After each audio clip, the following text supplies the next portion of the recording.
Tata waffe nze abakojja wange kulu Mayanja Simya, mama waffe tubaaniriza, n'abalala bonna abali wano mu biti byammwe, Mukama yeebale kubatuusa wano era mwebale kwagala Joseph Mayanja. Twagala okuyozaayoza, njala okuyozaayoza muganda wange mu music, naye ennaku zino muyita kojja yampita blood, kyonna kye tusanga kye tweyita kuyozaayoza okuweza emyaka egyo 49. Happy birthday. Nze Joseph Mayanja mumanyi ng'omusajja w'ebyafaayo, era atera nnyo okugamba abantu nti oyo omu ku muntu nti bw'avaawo kati Uganda basobola ogituma Jose Chameleon n'emala emyaka 10 nga tebazzeeyo kufuna Jose Chameleon. Oli mpagi nene nnyo mu music wa Uganda,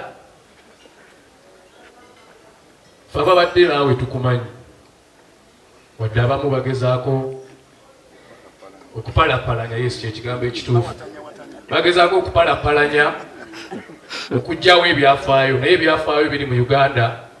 Ng'omu ku basajja nze bendowooza nti talina kwepankirwako musically Jose Chameleon. Teyeetaaga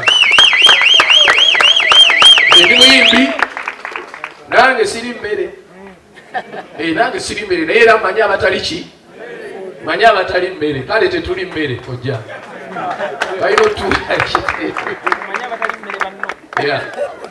Twasanga industry eno ng'erina weeri, kubanga waliwo abagisookamu era nga balina bwe bagituusizza bakadde baffe nga bamuzeeyi Moses Matovu, tosobola kunyooma mirimu gyabwe, nga bamuzeeyi omugenzi Philip Taya, bamuzeeyi Sebata, ba Paul Kafeero, babasudde bakoze ekyo bakoze eki, era twatandika bataddewo omusingi nga mulungi.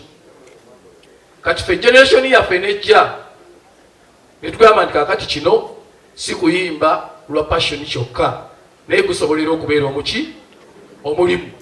Omuntu n'ogaggawala n'obeera n'amaka agali organized, ne tuba abantu tubajjemu kiri kye baali balowooza nti abayimbi bayimba kunywa mwenge nga n'obulwadde bwa sirimu babutuwadde, buli kimu nga bakituwadde, nga ffe tuli bakitwaza mwenge. Oli ali mu bbaala ayagala awo ekimusanyusa sanyusaamu, muleeteyo abaki abayimbi. Ne tugaa kakati tulina kukifuula mulimu, ebeere business. Twakituukiriza ne tugifuula ki, ne tugifuula business. Era ensonga lwaki olaba nti kati buli muyimbi akwata ku muzindaalo okuyimba n'afuna ku ssente, omusanga alina by'alina nga tobisuubira na bisuubira. Bangi wano bali wano bagagga, bintu byabwe tebiri mu kamera, naye bagagga kubanga era baali inspired bayi bakulu baabwe bakola ki, twaba inspiringa. So n'olwekyo Mwami Mayanja nkwebaza okuba nti gwe omu kubaafuula okuyimba business ne biva mu kukyamukamu obuki obukyamusi. Ennaku zino kiraba waliwo embeera egezaako okwagala okukizaayo. Yes, negativity nyingi, kitegeeza nti esobola okumulimu guno okwongera ogukola ki ate okuzza emabega. Naye mmanyi abasajja bano, abasajja abali wano b'amaanyi. Mukokenzo omusajja Jeno Mulambo oyo, Palaso endonga agikuba, Maiko endonga agikuba, Musaasira akazindala akasobola, lutalo era lutalo lwennyini. Bitusi musobola okulwana olutalo luno, musobola okulwana olutalo luno era okuyimba nesigala nga ki nga business, ne mutakkiriza kuwewulawewulwa kuno okukola ki okugenda mu maaso. Palaso nze nzikiriza era nkukkiriza endongo ogikubi era ojjawo kyagikuba kuba emyaka ogirina. Lutalo oli lutalo lwennyini, endongo ogikola ki ogikuba. Ebyo bye mulimu. Mukama yeebale kati biwedde. Okay, papa emabega omugenyi omulala wuuyo big size. Sebo Jeno omulala wuuno atuuse, omwami big size, tusanyusa okulaba. Sebo osanze neebaza omukulu katono kusaasira, saasira kiwulisize. Sebo osanze neebaza mukulu munnaffe olw'emirimu emirungi Byakoledde industry okuba nti abaddemu ku mpaji ezifudde music wa Uganda kyali okuba nti nno tubadde mu lutalo ffenna wamu olufuula industry ya Uganda ey'okuyimba business ne biva mu bintu by'okubeeraawo nti kuyimba kusanyukamu busanyusi era nga tetusikyasanyuka bompita mu byakusanyuka busanyusi bwa sijja kukola ki sijja kujja nkubuuza wenfunira naye ng'olutalo olutwalulwana ffenna era ensonga gy'osanze nga ngezaako okumukola ki okumwebaza n'olwekyo twebaza Katonda olw'okuwangaaza era tusaba kwongera emyaka emirala twerabeko eyo nga tukaddiye nga tulina envi zaffe bulungi nga tukaddiye tunyumye naye musajja nti wangi wali wa tabbu nti nali wa tabbu binyuma nga n'abaana baffe bakuza ate nabo tutandika obbala batwale bwe bakola ki bwe baweereza abawagizi baffe abalungi abali awo mwenna bafanzi baffe muli awo lwakuwagira tusaba mwongere okuwagira era mutambuze enjiri entuufu enjiri ennungi nti weewaawo omuntu asobola okuba nga alina ebibi byakola naye n'ebirungi tetukola ki tetubyerabira tusse ku minzaani ebirungi bwe biba bisinga ebibi obungi kale tugende n'ebirungi ebyo teri muntu yatuukirira taliyo so n'olwekyo tuleme kukulirizanga nnyo obubi obutono ate bubikke ebirungi ebikola ki ebirungi ebingi ambadde njogera nga ndiwo omu mu bakabejja kibalumye kakati waliwo obulala negaseeko nkakasa ateeka okwogera kati awo kitegeeza ngenda kufunza mu biki mu byange byenjogera muganda wange sali naye abeeko kyakola ki kyayogera so n'olwekyo ngenda baleka mu ngeri y'emu njagala tusinkane ngenda z'omwezi 19 ku Serena sure that ate awo naye mbalage nti oli musingako emyaka ku Serena mujje tubeerewo tuwagira abayimbi tusobola okwewagira nja kusanyuka nnyo okubalaba kaneme kuwanvuya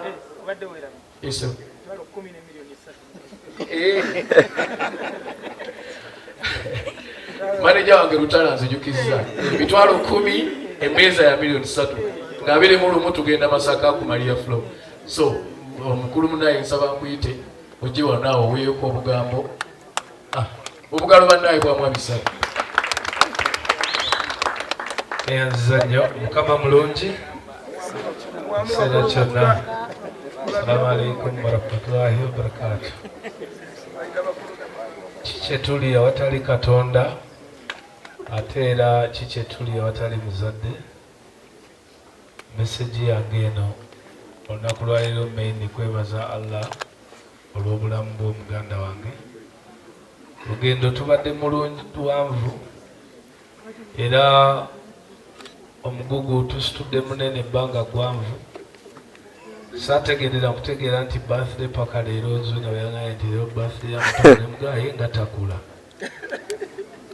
naye yakwebaza nti fasika nyongera okwebaza Katonda nti atuyambye ne tutuuka wano leero kubanga byetuyiseemu mu music byalibadde tebitukkiriza kutuuka wano today so olunaku lwa birthday buli lwogattako birthday mu weebaze Katonda nti emirimu gyo gye yakutuma ogikoze bulungi nga mayanja nze nafunye akasimu yesterday nafunye akasimu okuva ewa Eddie y'omu ku bayimbi be nasingira ddala okuba embooko nga muto naye Eddie kati ankubira essimu nengikwata nembuza Eddie badde ogamba ki nti bebe situka nensituka ensonga eri nti Eddie oyo yaŋambye byonna byokola nkwetaaga wano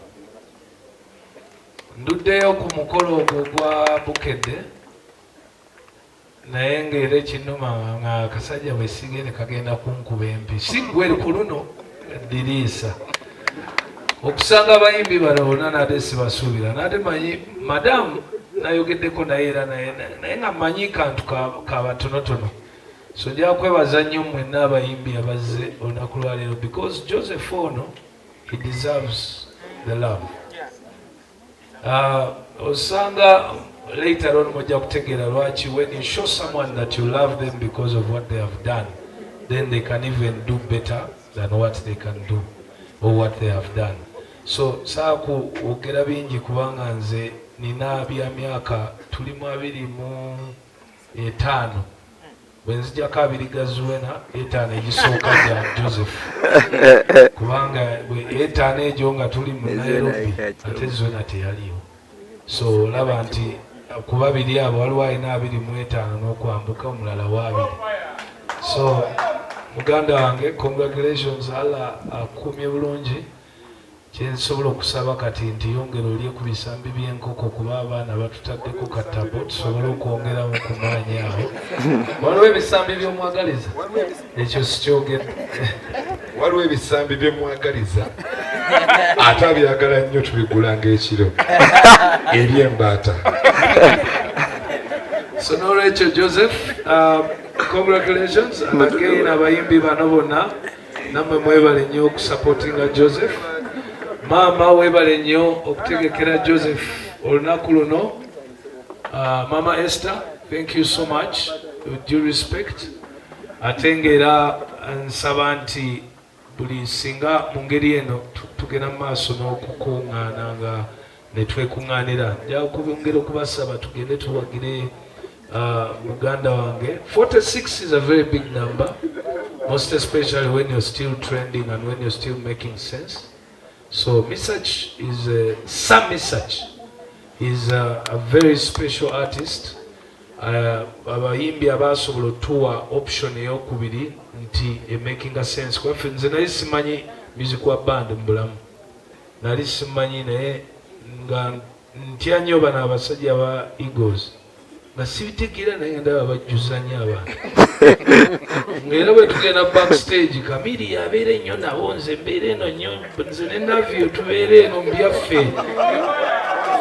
So neŋŋamba naye nedda eyali manager ebiseera nebana naye gomanyi olina okunjigiriza bakyali bano sebata simumanyi gundi simumanyi ono kati nzija nkola ensobi simanyi bandi eno tekolagana nono eno omuyimbi wakadonga muno takolagana nze sibiriiko kati natandikira kukusaasira okutegeera nti kuba yayinako ekintu ky'omulabirako nti oyo yekusaasira nenzita nembuuza mayinja yaliwa paka we natuuka ku Mesarch kati era Mesarch ono nenzija nga mugoberera era ensonga yange jjo nabadde awo nenga kati kampostinge kwambadde ninza olunaku lwemposting ogamba nti tugende ku Serena tulabe concert ya Mesarch era njagala kubakubiriza mwenna abayimbi bannange let's support this gentleman namwe abawagizi baffe kakati tugendeyo ffenna nakatinko omanyi kati ebyabayimbi byagalamu akatinko pozi ekisembayo Kenzo nomukubireko mu bugalo kubanga leero alina ebyafaayo byakoze yanabyeyogererako naye neyazanyo neyanzege era nsaba kumpa ku mmere ndyeko akubireko omugalo omukulu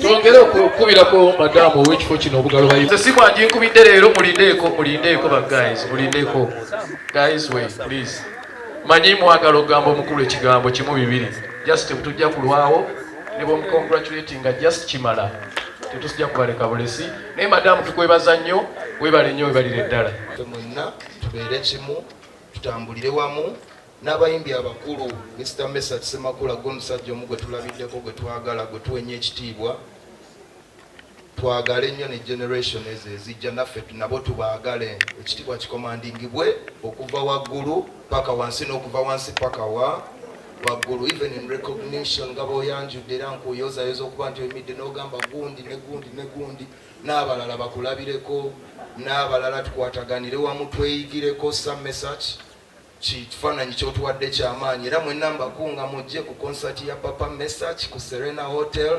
ey'amaanyi nga tumujaguza nange ngenda kubeera emmeeza miliyoni meka 3 tiketi 10,000 twazikwata ennaku z'omwezi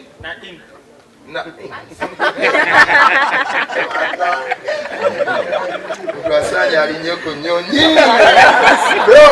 yaman so byebyo nange siina bingi wabula Dr. Chameleon in a special way nkwebaza bangi boogedde ku history kijja kuba kyannaku nnyo kimanya akadde katono bwe sibanyumiza nange bannange sijjukira nze lwe wazaalibwa naye nzijjukira emirundi gye nasooka okulaba. Jose Chameleon yali mwana wa njawulo, naffe ng'abaakula naye twali ahead lwa njawulo ye. Ng'ekyokuzanyisa bwe kifuluma twabirabanga mu magaziini nga kiba tekinnatuuka wantu wonna nga yakireesedde ewaka, obanga akikuze obanga bakimuwadde obanga akituse nakyo nga kirina okutuuka ewaka nga ffe tusooka buli kimu ekyakabi. Ate n'ewaka nga kimala weero olunaku olwo ne mumala bulungi okigula nga kino katunda akageemu gwe kagule n'okagula oba akatandika okazanya okazanyayo gumu ate n'okasanga ewa neighbor ate n'omubuuza muganda we yakaleese. So yali musajja muvumbuzi, buli kintu kyetukoze mu nsi si byemulaba bannaye si byewuunya. Ono omwana yazaalibwa nga mulala ng'erinnya lye Joseph, Mukama agongera okuguma gw'empologoma gye nakasinga okulaba. Obadde muganda wange, obadde mukwano gwange, obadde taata wange, nkuyigiddeko bingi, nkyakuyigirako bingi, nkwetaaga okyanneetaaga, tukyagendera ddala wala. Olunaku luno lusanyukiremu tukujaguza taata Aba, we love you. Happy birthday.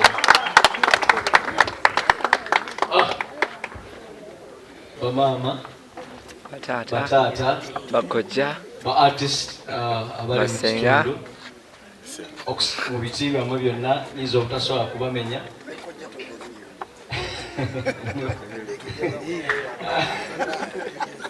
Okusingira ddala Dr. Jose Chameleon, happy birthday. Nze bampita Julio okuva mu B2C. Ate okutuva eno ba big three omanyi fe ba big three kati emasibawo.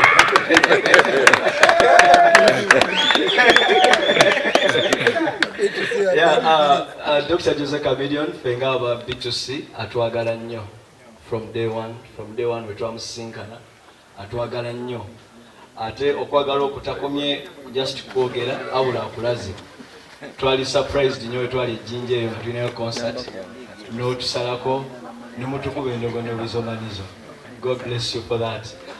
Era mami we bali tuzaalira Chameleon ffe nga abayimbi abazze oluvannyuma. Chameleon nga atukoledde bulungi, ekkuba lirimye bulungi nnyo era buli omusanga nkimugamba. So Chameleon, happy birthday and God bless you so much. Amanya neddoboozi Mr. Leo kuba B2C, the big three. Nange ndi mu mbeera y'emu ne baganda bange. Ebintu bya Chameleon bingi nnyo bye batandika buli ayogerayo ekyenjawulo. Kulaba naffe abamulaba abaze mu generation eno tulina bye tumuyigiddeko ne bye tumwogerako ebyenjawulo. Naye musajja wa njawulo abaddewo okumala ebbanga lyonna ng'alinga bwe yali ne kati nga bw'ali. Oba ofuna kintu kyo si kyangu. Abayimbi tuyimba nnyo. Bw'osaba Mukama n'akuwa blessings n'ovaayo osaba nnyo n'enkya bakwagale n'enkosanca ne luli. Ne Chameleon akikoze, tulabika abakikoze ne babulawo nga tutaddamu balabako. Naye Chameleon akikoze atuyigiriza ebintu bingi, generation zonna aziyigiriza ebintu bingi. So mbaze Mr. Leo wa B2C era ngenda kuyozayoza Chameleon okutuuka ku myaka 40. Happy birthday. Happy birthday, Dr. Jose Chameleon. May God richly bless you. More life, more blessings. Amanya neddoboozi Bobela Soja okuva mu B2C era nga happy birthday Dr. Omanyi oyo buli wetwesanga ampita mu Rastawe. Wetwesanga ampita mu Rastawe agamba bano abalala mwana sibategeera. Olw'ensonga eyo Chameleon abadde kyali waffe nnyo, abadde taata waffe nnyo, si kutuzaala abula taata waffe mu ndongo, abadde atwagala nnyo nti Chameleon n'ategeera nti tulina we tuli tasobola butajja. One time twali Dubai nga tulinayo show, Chameleon yatukubira essimu n'agamba nzijaawo. So tetwakwebaza taata naye weebale nnyo weebalire ddala begakoneso ekyo tetwakitwala nti kyali wakikola bukozi wabula wakikola olw'okwagala. Tukwebaza weebale nnyo ate tukwagaliza emyaka emirala mingi nnyo. God bless you. Happy birthday to you, bro. Happy birthday, brother wange Jose Chameleon. Otemye omukululo munene nnyo, ekkubo ddene nnyo mu Uganda, mu music industry ya Uganda. Era owangaale ssebo muganda wange okuba hit ezitakoma, ennyimba zo zikyetaagibwa okuva ku lwasooka paka kuzokuba kati. Bila balu baby, naomba mimi na wewe tuwe, achana balu baby. Oh nana, moyo wako ufungue, upendo wa kweli uje uingie, nachoomba kama niko na wewe, utaratibu peke, baby tuendelee. Mimi na wewe, uwe watu wa milele. Mimi na wewe, na milele nyuma baby. Mimi na wewe, jali na mimi nitakujali.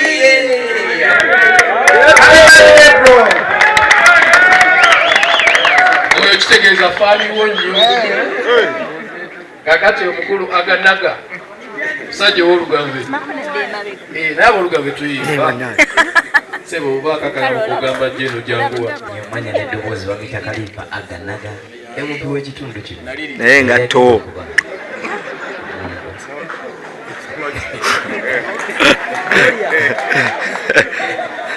Naye birabiri omukaaga.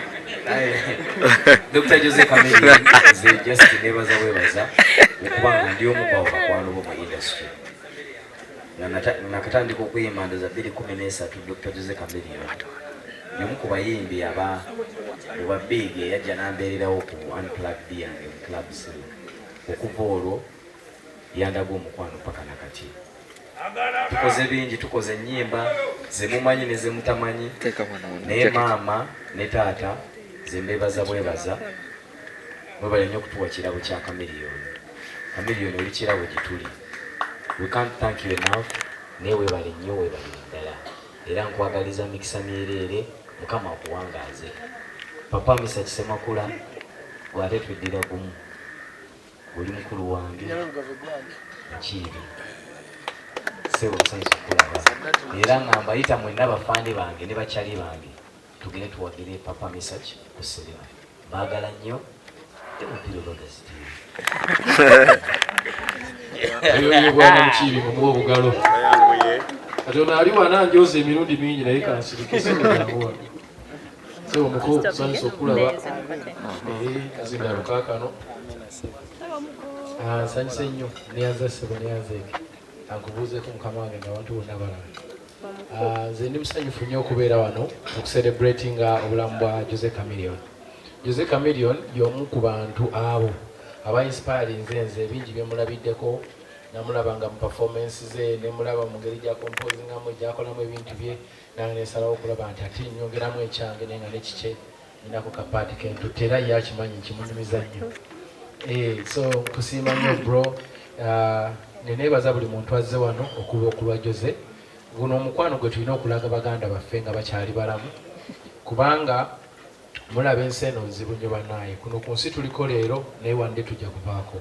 Naye bwe tunaaba tuvudde ku munsi muno ne tugenda kulekawo memories, only memories. So tulina okukozesa akaseera kano nga tukyali balamu tusobole okulivinga memories ennungi. Nze ndabye nnyo abayimbi bangi eyo gye ntambulira nga baselebratinga each other, baagalana nnyo, bayimba ennyimba za buli muntu, bakwatagana naye nga wano tekiriiwo. Naye nze nwana nnyo okulaba nti obumu bubaawo kubanga njagala nnyo okubulabako. Sebo nkusiima nnyo webale nnyo okuba nti oteeseteese embeera eno ne twogerako n'abantu. Neebaza nnyo abazadde abatuzadde Jose Chameleon, mwebale nnyo, Mukama aboongere omukisa, n'ate n'abazzukulu nabo babeere b'amaanyi mu ggwanga. Ne neebaza maama Esther olw'omukolo guno tuyanze Mukama akuddizeewo tojjanga okwo. Mpozi bebe alina ekintu kyakonyeeko wano kyagala nti nzimbeeko kye mbagamba ekyafaayo kyenkoze. Ekyo kibadde kyange naye kambakoneneko katono. Olwaleero nze nategese kadina nga kange nga njagala kulabako Shiba ne Palaso nga basikangana mu mukono, era kadina ne tukafuna. Ate era awo wennyini era nakubidde Saha ne bebe nabo ne besika mu mukono. So ne kyesibadde wakiwulira abamawulire ne bebe wabasaze bakanseebaani. So God bless you, man. That was for me, just to enjoy life before I die. So man, you and Emeka Minji, but there's things I want to see because you don't know what's going to happen tomorrow. Yeah, man, one love. Tulinayo omusajja w'ettabu wano Wizo Manizo. Sebo obugambo bw'abaaba. Namba 2 we Uganda. Iye ali bamulengereko beautiful boy, chocolate face, brown skin. Kubirako omugana wange. Partner in crime. Yes, bambi. Yes, hello. Manyi kuyimba. Chameleon mama webale byonna byotukoledde. Webale byokoledde industry eno. Webale okubeera n'omutima mulungi. Webale kumpa Land Cruiser. Engalo ez'amaanyi yampa ekizimbe kiramba. Si kyangu. Wamama ne taata mwebale kunzaala ne Chameleon ne Palaso. Mbakuzaalibwa walala. Babi mwebale nnyo Mesarch wange tumwerabirako Serena. Batugambye bakuyita kutinka kutijja etutijje Serena tumwerabira Palaso ne Jali Love Fest. Tweyagale, one love everybody. Aya.